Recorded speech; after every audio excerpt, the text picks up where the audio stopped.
What is going on, everybody? It is your boy Zary, and before we get into the video, I just want to remind everybody, if you're under level 15 and you want $10 worth of free stuff, go to your settings, go to use promo code, and type in XMGGift. You do that, you'll get $10 worth of free stuff. It helps support the channel. So if you're under level 15, make sure you're using that promo code XMGGift. Enjoy the video. What is happening, my YouTube family? It is your boy Zary. And I'm here because there were some patch notes, and we're going to go over that and all that good stuff. And yeah, that should be fun. But before we get into that, a little bit about what's going on with me. Just been really busy, as you all know, and decided to kind of say screw it and just kind of go for making videos again. Even if it means I'm a little tired, I got to get back in the swing of it. I really enjoy making videos, and it's something I love to do, and I'm not doing it often enough, and it's not making me happy. So I'm going to start putting out more stuff.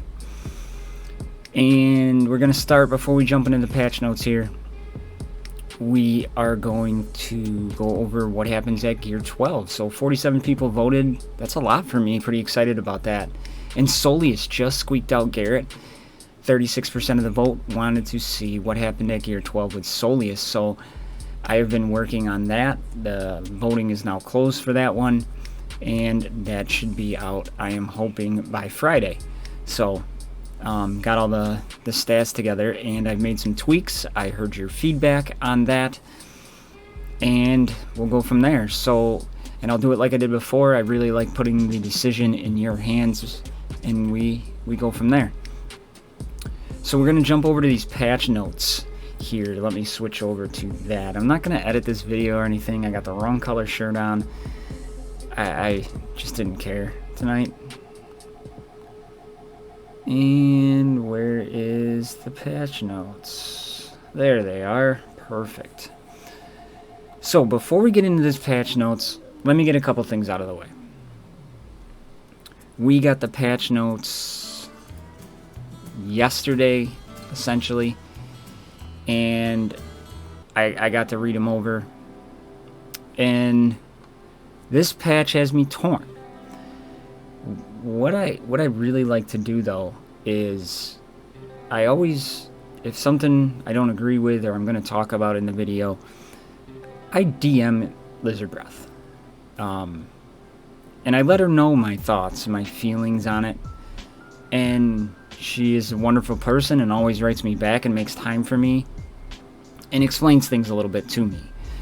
And, you know, I just feel I don't want to sway people in the test server chat one way or the other. Not that I have that much say or pull on anything like that. I'm not stating that, but I don't want to be that person. I feel if I have something to say, the person, you know, who you're going to be talking about has a right to know before you go out and say something. That's just, whether it's good or bad, they should know that. And my thoughts and feelings on this is by no way a bash on them or anything like that, but this patch for me has some really good things and some things that leaves me scratching my head, and then some things kind of don't like, and I'm gonna go over them. And I made this channel for us. We use this channel as a platform to, my arm fell off the chair there, but you use this platform to make your voice heard if you do it in an appropriate manner. You know, I was gonna write Lizard Breath back, but I'm sure she's fast asleep because of the time I'm filming this. It's like 9 p.m. Eastern Standard Time, and she's halfway around the other side of the world. So and I'll kind of go over what some of the things she said that did kind of sway my mind, but use this as a platform. Just be constructive, be considerate, what people normally do. So let's get into this new breakdown here. With every update, we continue to add new features and improvements to the game to make your experience in Dragon Champions more pleasant and fun. This update has quite a few, including some that were inspired by your requests. I like that part request. I might not agree with them, still listening to the player base. First off, we are now changing the legendary heroic event cycle. Now they are becoming personal events and permanently available until you beat them, and waiting for you whenever you're ready. We knew it's frustrating when you wait for the event to come, gather your team, and cannot make it within the time limit, and then you have to wait. So no more waiting. Come at your own pace. I don't like this.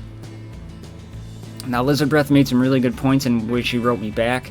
You know, it's going to help newer players. And this patch, let me just get this out of the way. This patch is great for new and mid-game players. Fantastic for them. The endgame, I'll talk about that later. But, to me, I like the mechanic of trying to get it done. You know, mine and Bones, and I wish I had him on this right now, but he has no internet. And me and him talking about this, I think, could have made a lot of sense, but me and Bones became really, really tight during the buff event. That poor guy must have tried the buff event, I don't even know, 1,000 times. And he got it like hours before it was to be completed. That's what I like about stuff like this. And now it's kind of gone. Like, to me, it's legendary for a reason. If you don't have your team ready, by the time that event ends, that sucks. You gotta wait. I mean, there's been times I haven't got a person. In multiple other games, I have to wait. But that's how it works. And I like that. And I understand, you know, to Lizard Breath points you brought up, now this is going to help people progress faster, get up to the endgame content faster, make people, you know, be able to participate and stuff like that. And I get it. I completely understand that fact. But maybe it's just me. Maybe it's just me. But I like the fact that it gave you something to work for. And what are you working for now? Yeah, you can still work and you can chip away at your own pace, but I don't know. And the second part about this I don't like is legendary characters are now easier to get than battle pass characters. So let's make legendary characters not a tag and just leave them rare characters. Buff is going to be easier to get than Wukong. Buff is easier to get than probably 65% of all battle pass characters. I've been saying this for a while. There needs to be some sort of rotation for these battle pass characters. Where's Wukong? What was he, 3 battle passes ago? How do we get him? Thanisa is probably the hardest character to get. You can get more Doom to 7 stars easier than you can get Thanisa, where Doom's a legendary. I don't like that part. Legendary characters should be the hardest characters to get into the game. That is why they are legendary. But for the newer player, the mid-ranked player, this is amazing. I mean, if you were telling me instead of farming orcs in the beginning to get Soleus, I could go right after demons, or I could go right after pride to get me buff, no brainer. I mean, it's going to change the early mid game. I'm also worried about the arena. How is this going to affect the arena outcome in the competitive nature of Battlegrounds with this. Is it going to be the same thing we see at Endgame, now translating to mid-game, that we know exactly kind of what teams we're going to see? Because you looked forward to unlocking that legendary character because certain people couldn't do it. And I know that aspect's still there, but now they don't gotta wait 6 weeks. You don't get to use the benefit of that character. Like if I'm just gonna use me and Bones just for an example. If Bones got buff and I didn't, Buff gets to reap that hard work and that reward for 6 weeks until I can. And to me, that is the aspect I like, and it kind of got removed. But for early game players, this is absolutely huge. Enough of that. I rambled on and on. The second big feature that is coming is the hero tag change, and I actually really like this. I actually like the way this makes sense. Lately, we released a bunch of new heroes that were lacking tags. I couldn't agree more with that statement. We've taken more of a systematic approach, and now every hero, old and new, has their own class and profession. Besides that, we are adding rarity tags. We hope that the new tag system is more comprehensible to both old and new players. So let's read this and then go from there. Every hero in the game is going to have one faction tag, clans or order. Fair enough. One race tag, human, elf, panda, dwarf, etc. One class tag, defender, healer, warrior, mage, or rogue. One profession tag, headhunter, dragon slayer, traveler, gladiator, mercenary, explorer, brawler, peacemaker, and mentor. I like those changes.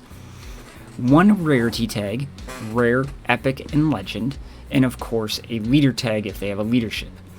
Other hero tag changes. We've added 5 new professions: the mercenary, explorer, brawler, peacemaker, and mentor. Tactician tag has been merged with rogue. I think that's huge, because essentially they were the same thing. This opens up a lot of possibilities for tournaments. And instead of hopefully fighting stale teams like we are in tournaments all the time, it'll probably still be the same. You're still probably going to see Thelaine, but it might open up better pairings, more fun, different team comps you haven't tried. Some heroes have changed their tags. For example, Slinger has become a ranger and Countdown a rogue. Cool. I got to go through this and see it. And I don't even know if we got the new test server build, because that's what kind of day it's been. We are also adding a rarity tag, rare, epic, and legendary, based on how difficult it is to obtain the hero stones. Previously, only heroes of heroic legendary events were tagged legend. Now other heroes have gained the tag, for example, Zira.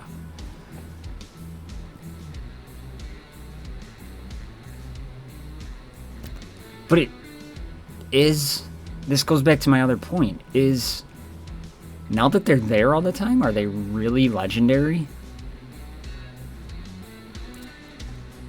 I don't know.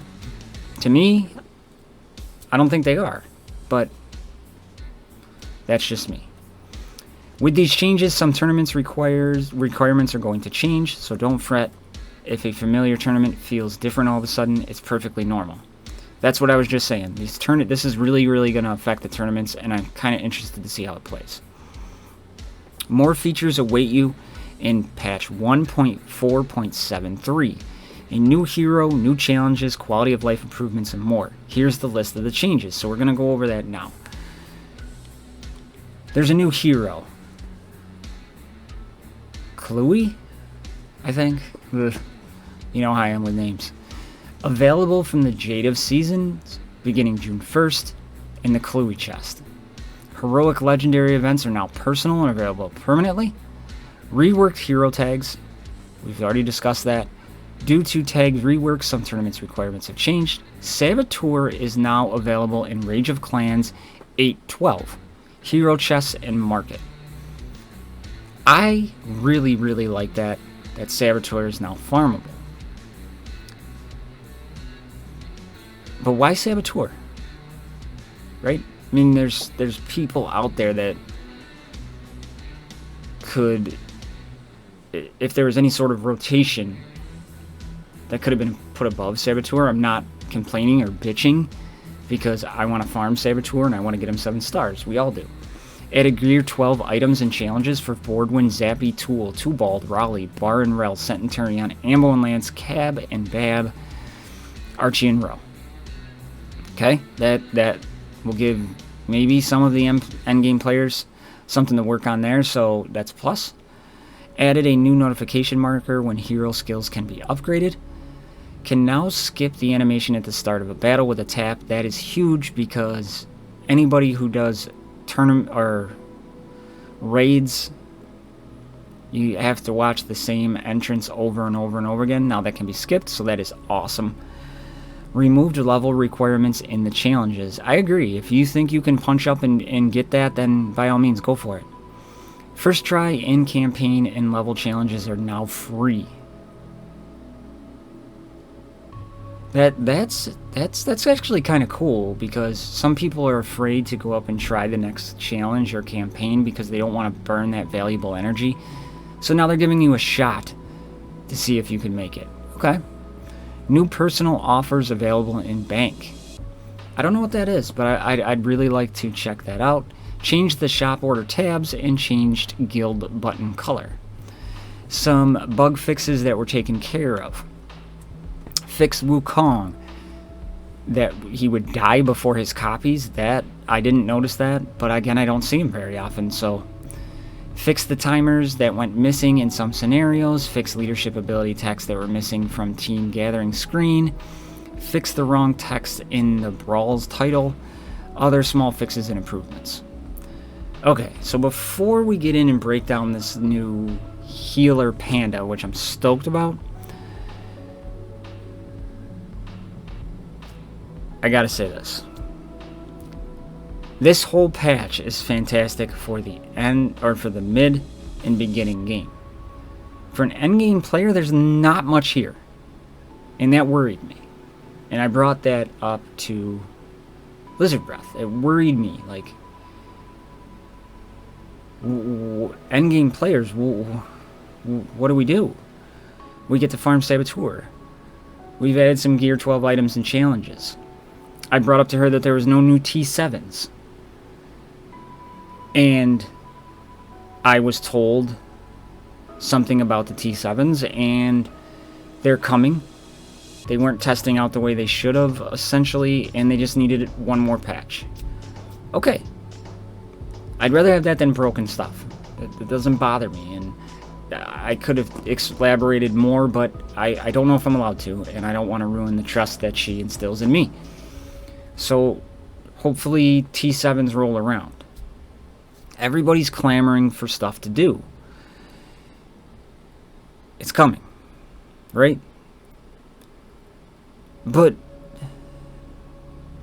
early mid-game focus in this patch. It's for the end-game players. It's we get Saboteur, we get a new Battle Pass champion, and some Gear 12 challenges.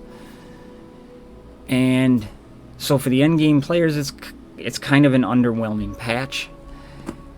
But the changes that were made, whether I agree with them or not, will benefit early and mid-game players 100%. So that's kind of how I feel about that. I'm not going to rehash all of that. You can go back and watch the first 15 minutes of this video to hear me rant about that. So let's get into this panda healer. And you know what? I love that. Love the purple hair. And I can't wait to see her in-game model. But you know what they need to do? They need to put like a link that you can hear them pronounce the name. So, Kalui. Her basic ability deals 200 damage, 200% of magic damage to an enemy, and an additional 20% for each allied panda with less than 100% health. Okay. Tranquility is the second ability. Heals target ally by 250% of her magic damage. And then she gains self-control. So we're seeing that self-control exclusive panda mechanic come into the game. And single target heal Really like that. 250% of magic damage. We don't know at this point in time stats and bases and all of that stuff to work off of, but if it's anything previously, probably looking at around like 145, probably 142 to like 150 range for speed. Anything closer to 150 is a higher end healer, right? So that's kind of what we have to take into account there. Now the third ability here is Spirit of Bei, Mass Heal. This is amazing. This is a lot. It reminds me a lot of Soleus. Heals all allies for 250% of her magic damage. Additionally, for 15% of the target's maximum health. Full health allies gain a damage increase for 2 turns instead. Really interesting mechanic, and that gives me a lot of theory crafting abilities of which pandas, which team does she fall into. Do we break her off, and do we run a chi lead now? There's a lot of things to test here, and I'm pretty excited for that. Kalui gains 25% increased magic damage, an additional 15% for each living allied panda. Every time allies lose health, she gains 5% turn meter. If allied pandas lose more than 20% of their maximum health, she restores an additional 15% turn meter. That reads raid to me, for sure. And this is pretty interesting because she's giving herself, I really like this passive. This is a really, really well thought out character in my opinion, at least on paper. Not been able to play this character yet, so I'm tempering my expectations there. But Kalui gains 25% magic damage right off the bat, so she could be plug and play viable because you're still getting something off the passive. Then you put her with, let's say, the 5 pandas for each living allied panda. So you're looking at another 60% magic damage increase. So pairing her with pandas, you're getting in an 85% increase. Because I don't know if she counts in that, so I'm only going to stay at 85. And then she's gaining turn meter. So depending on the turn meter gain she gets, it could give you options in runing, right? Because Patriarch Chi's lead is completely based off of healing. Interesting. Now, another thing that's interesting is on her AoE, an additional 15% of the target's maximum health. You put that under a Kin Lee lead where they're gaining maximum health right off the bat from his leadership. Super interesting. And I really think this... I don't think she would really fall into a Lake-led team, only for the fact that it might feed more turn meter because you have a lot of squishier characters on that team. So I'm really excited to try this character out and see what she plays like. And I think that character is extremely well thought out, and we're finally getting a panda healer, so that is amazing to me. So that breaks down the patch of, what is it, 1.4.73. Now, it's not an overwhelmingly let's jump up and down for joy patch. But there's some interesting things in there, for sure. There's things in there that you should be excited about, and then there's things that I think people could potentially be upset about. And I've stated my concerns, and for the newer and mid-game players, you are probably going nuts right now because this is a huge patch for you. And yeah, I think it's there. And, you know, once again, I want to thank Lizard Breath for talking me through some points I was kind of overlooking. You know, I knew it was going to be a big patch for early and mid-game players, but I didn't really think about getting them up and running. But what are we getting them up and running for? So I really wanted to, hopefully things will be coming to the game in that aspect. So there's my breakdown and my reaction, and let me know what you think about all this. And maybe I'm way off. Like I always say, let me know. Am I way off? Am I overreacting? Use this platform as questions, maybe? Your feelings? As long as we do it respectfully, I'm okay with that. You know? And I'm not bashing anybody here. I don't want anybody to take it like that. I still think they put a lot of thought and time, and I know they're hard at work at stuff. And I'm not overlooking that. I just get worried about some of the endgame players getting bored, because I already know boredom is out there, and I don't want them to continuously get bored. So, with that being said, that is what I have. Again, thank you to all my XMG family members for putting up with my crazy life, and like I said, I'm just going to say screw it and get some shit done, right? So look for me to try to get stuff back up on a daily, every other day at least schedule for the time being. Soleus, what happens at Gear 12? Hoping by Friday. Should be Friday. So with that being said, I love y'all. I miss you. See you in the next one. Mo.